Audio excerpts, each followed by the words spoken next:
Hello friends, I'm George, the nice medic gentleman. Welcome back to the channel guys, I hope that all of you are doing well. It's time for a daily dose of some fragrance content, and today I'll be talking about the brand of Khadlaj. Now the brand of Khadlaj is a Middle Eastern fragrance brand that often gets overlooked. It's not as popular as Latafa, Armaf or Fragrance World, let's say, but in fact they have quite an interesting portfolio and they have some really nice scents.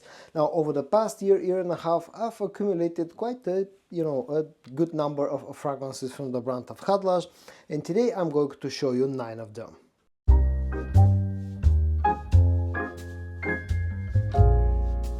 The first few fragrances that I've included in today's video are some of those more recognizable, better known scents from the brand of Khadlaj.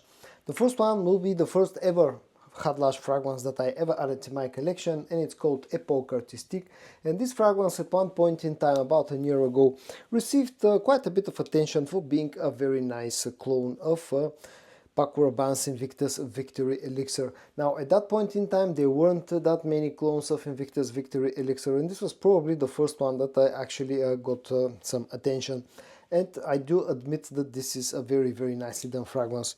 Scent wise it smells very similar to Invictus Victory Elixir, with all the sweetness, the ambery, the vanillic sweetness, the coconut sweetness, some of the spiciness of the original fragrance. This smells very similar and smells of a very nice quality. It sometimes can be a bit hard to find, but I think to this day this remains one of the best options if you're looking for a clone of Invictus Victory Elixir.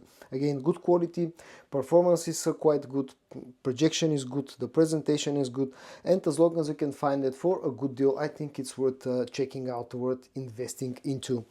Epoque Artistique from the brand of Khadlaj. The next one is again one of those more popular fragrances, one of those fragrances that recently in the past few months has received quite a bit of attention. It's called Guide, and this fragrance is very heavily inspired by Dior Sauvage Elixir, but this is not a straight up clone of Dior Sauvage Elixir. It's just something that's done in a similar style, but it has a lot of added sweetness on top of the scent of Dior Sauvage Elixir. The spiciness is toned down compared to the original one, and the sweetness, the vanillic sweetness especially, is ramped up.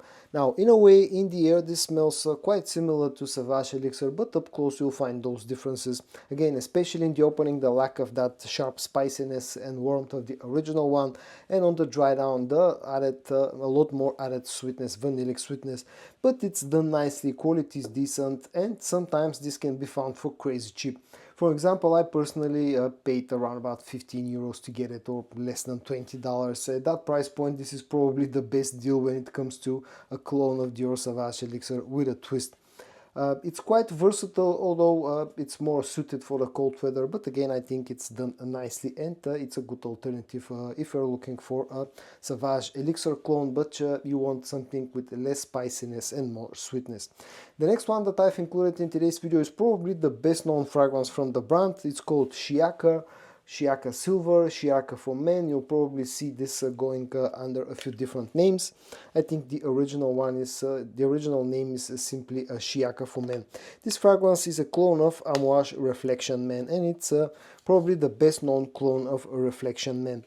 It has a bit of a mature factor because the original fragrance from Amouage smells very sort of unclassic, and it has a bit of an old school vibe, and Shiyaaka for Men from Khadlaj actually captures the scent profile of the original quite nicely. It's green, it's woody, slightly ever so slightly spicy, a hint of sweetness, a hint of powderness, maybe brings some barbershoppy vibes to some noses.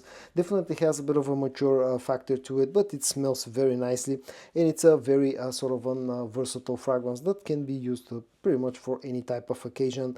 Although I would still say that if you are a little bit more dressed up, it will be more suiting for the scent of Shiyaaka for Men. Offers nice quality, it offers very decent performance, and all that for an affordable price. The next few that I've included in today's video are not as well known as the first three that I just showed you. The first one that is coming up next is called Kara's Amber Gold, and this one is a clone with a twist of a fragrance from the brand of Louis Vuitton, which is called Matière Noire. Now, the original fragrance is a unisex scent that leans to the feminine side, and I think Carus Amber Gold actually takes the whole scent and makes it a little bit more unisex, or more suited for guys out there. Still, though, feeling quite unisex. To my nose, personally, the original fragrance has always smelled like a feminine version of Louis Vuitton's Ombre Nomade, the very famous fragrance from that very same brand. It relies on a lot of similar notes like agar oud, like rose, like incense, but this one adds a bit more of a floral touch, the original one I mean, and adds a bit of fruity sweetness as well, which makes the whole scent a little bit more feminine. And Caro's Amber Gold actually smells quite similar to the original fragrance, although I feel that the sweetness here is a little bit ramped up. The ambery sweetness is ramped up compared to the original one. This also feels a little bit more woody and slightly less floral compared to the original one, which makes it a little bit more unisex in my opinion. Offers very good performance, as you would expect from something with this kind of notes. The presentation is nice, the price is low, and as long as you can tolerate those type of scents that feel very oriental or very Middle Eastern, then I think this is an interesting fragrance. I'm still sort of on testing it out, but so far seems to be quite nice. The next one is actually sold under a sub-brand which is called Le Fate, but it's still owned by Khadlaj, and the fragrance in question is called Magnum Black Intense. Now, this is an interesting fragrance. First of all, it has a pressurized sprayer. Keep in mind that I got this one for a very, very low price, and I was really surprised to find it having a pressurized sprayer. Now, the reason why I got this fragrance is because I looked at the notes that were listed on one of the sites that were selling this one, and they looked very, very similar to Bleu de Chanel, the EDT version. So that got me interested, and I bought the fragrance simply because of that. I'll be honest with you, but when I received it and I tried it, it actually turned out to be not a Bleu de Chanel clone, although still carries similar vibes to Bleu de Chanel. It still feels like like a blue scent, but definitely it's not a clone of Bleu de Chanel. This feels a lot sweeter. This feels I don't know how to call it, a lot more youthful than Bleu de Chanel. Bleu de Chanel has a bit of a mature factor. This is like an interesting mix of all the blue scents that you can think of, like Versace Dylan Blue, like Bleu de Chanel, and everything else that comes up to mind when you think of a blue fragrance. It has nice quality, as you saw. It has pretty decent performance, and it's a very cheap scent. I personally got it for 13-14 euros, so less than $20 here in Europe. So I think at that price point it's worth checking out. The next one is one of those scents that has received some attention, and again it's one of those blue type of scents that feel like they're doing one thing, but at the same time they're not doing it exactly. It's called Shiyaaka Blue. It's part of the same line as Shiyaaka for Men. As you can see, bottle-wise they're identical pretty much. This one though smells again like a mix of a few different blue scents. This one, in fact, in the opening actually smells closer to Bleu de Chanel than Le Fate Magnum Black. It opens up a little bit like Bleu de Chanel with some sweetness, some citruses and some ouds. But then immediately after you spray this one and a few minutes pass, this goes into a different direction too compared to Bleu de Chanel. This becomes a lot sweeter on the dry down. In a way, this reminds me a little bit of something like Scandal Par Homme from Jean-Paul Gaultier. It develops quite a strong soapy vibe as well. It's an interesting blue scent that again is very versatile, quite youthful, and can be worn pretty much for any type of occasion as long as you're not too old, because I think again this has a bit of an youth factor to it. Decent quality, very decent performance, and all that for a very low price. Now, moving on to the next two that I've included in today's video. They're both from the same line, which is called Infini.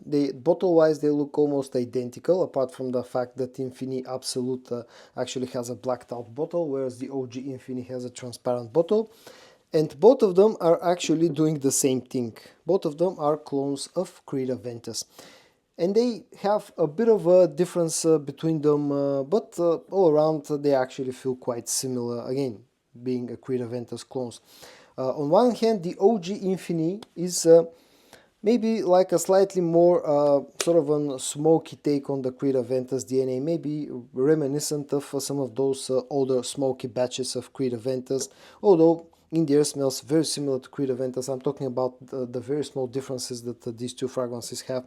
But this one may be feeling a little bit more smoky, while at the same time Infini Absolute definitely feels more fruity and definitely feels sweeter and feels closer to modern formulations of Creed Aventus. Also, the quality of Infini Absolute is better. It's more expensive. Around here this costs twice the price of the OG Infini, but I think it has higher concentration of fragrance oil. It also lasts for a longer time. It projects better. It definitely feels of having higher quality and definitely feels a little bit more modern, like a clone of the modern formulations of Creed Aventus. Both of them are really nice, but to be honest it feels redundant to own both. If I have to choose just one, I will go with Infini Absolute, simply because it has better quality and better performance. Although it's more expensive, still we're talking about, in this case, the OG Absolute around here costs 12, 13, 14 euros, whereas Infini Absolute costs around about 25 euros, so we're not talking about an expensive fragrance. And the last one that I've included in today's video is one of my most recent purchases from the brand of Khadlaj, and it's called Valor Chivalry. And this one is probably at this current time my most favorite fragrance from the brand of Khadlaj. This one is a clone of Nishane Hashivat, so very heavily inspired by Nishane Hashivat. I absolutely love the original fragrance. I prefer Hashivat over Creed Aventus, and actually Khadlaj have done a great job with Valor Chivalry. It feels very similar to the fragrance from Nishane, maybe feeling a little bit less sweet than Nishane Hashivat, but other than that feeling super close scent-wise. It offers very good quality, it offers very decent performance, which is close to the beastly performance that I get out of the original fragrance, and all that for a fraction of the price of the original one. I personally picked this bottle for something like 22-23 euros, which makes it basically about a quarter of the price of the original, but the original at that price point is 50 milliliters, whereas this is 100 milliliters, and this is probably at this current time my most favorite fragrance from the brand of Khadlaj. And so guys, in today's video I showed you 9 fragrances from the brand of Khadlaj. I hope that you found this video interesting to watch. If you did, give it a like, and I also hope that you're going to join me tomorrow for your daily dose of some fragrance content. And until then, stay safe and bye bye.